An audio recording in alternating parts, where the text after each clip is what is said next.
Dhuna ndaj grave në Shqipëri përshkruhet si një dukuri masive, rreth 60% e tyre pohojnë se kanë pësuar dhunë të paktën një herë. Këtë vit u denoncuan në polici mbi 3000 akte dhune ndaj grave, por gjykatat ende nuk japin dënime sipas ligjit, i cili është forcuar mëtej në mbrojtjet grave. Ekspertët pohojnë se kjo është vetëm maja e icebergut e dhunës përditshme ndaj grave dhe vajzave në familjet e shoqëri. Korrespondenti Liriana Golli njofton nga Tirana. Dhuna ndaj grave dhe vajzave në Shqipëri është një dukuri masive, rastet e denoncimit në polici janë shtuar, por gjykatat ende nuk po nisin dënimet ndaj dhunuesve. Sipas studimit më të fundit, rreth 60% e grave shqiptare pohojnë se kanë pësuar dhunë të paktën një herë në jetën e tyre.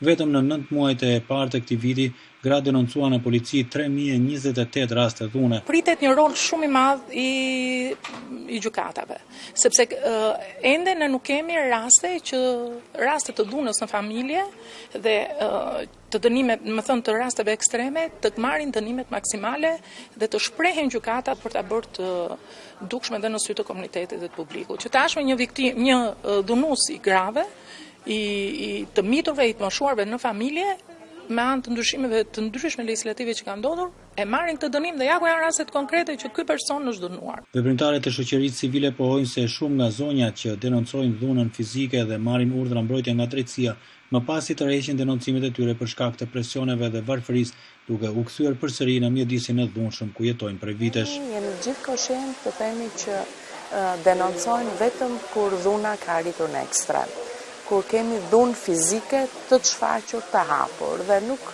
denoncojnë format e tjera dhunës, siç janë dhuna psikologjike, dhuna verbale, dhuna qoftë dhe dhuna seksuale, dhuna brenda martesës apo jashtë saj. Në qendrën për nisma ligjore dhe qytetare trajtohen çdo ditë raste të dhunës në familje.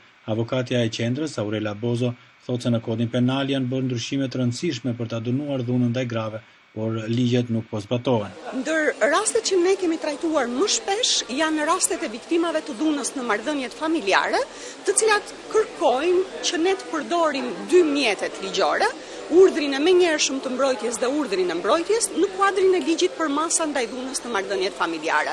Pra kryesisht kërkohen mjetet civile për mbrojtjen nga dhuna, ndërkohë që edhe legjislacioni penal është një mundësi shumë e mirë. Vëzhguese të tjera pohojnë se shumë nga gratë që denoncojnë dhunën pas pak ditësh tërheqin denoncimin për shumë arsye, se kanë fëmijët vetëm, se kanë presione të ndryshme apo se kanë edhe pasiguri për jetën e tyre. Gratë arrin të denoncojnë në polici, kur vjen puna për të shkuar në gjykat, një përqindje shumë e madhe e tyre tërhiqen. Kjo tregon që shoqëria është akoma e papërgatitur për t'i dhënë udhë dhe për të mbështetur plotësisht viktimat e dhunës.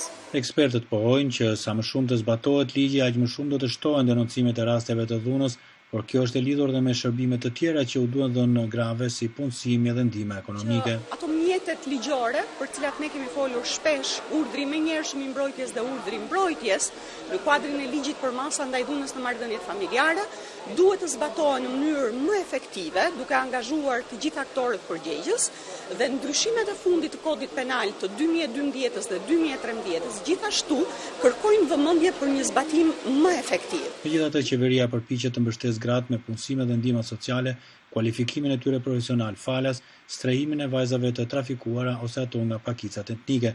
Politikat janë për t'i nxitur, por realiteti në fakt për shkak edhe të shumë faktorëve të tjerë që cilët janë social, ekonomik dhe të mentalitetit, sepse çështja e dhunës është një çështje që ka një lidhje shumë të fuqishme edhe me kulturën dhe me mentalitetin, bën që kjo pjesë jo vetëm në Shqipëri, po dhe në botë dhuna në familje është dhunë me bazë gjinore dhe dhunë ndaj grave më tepër. Shqipëria ka ratifikuar Konventën e Stambollit kundër dhunës ndaj grave dhe dhunës në familje. Prej nga shtetit i dalin një seri detyrimesh për të mbrojtur dhe strehuar zonjat e dhunuara.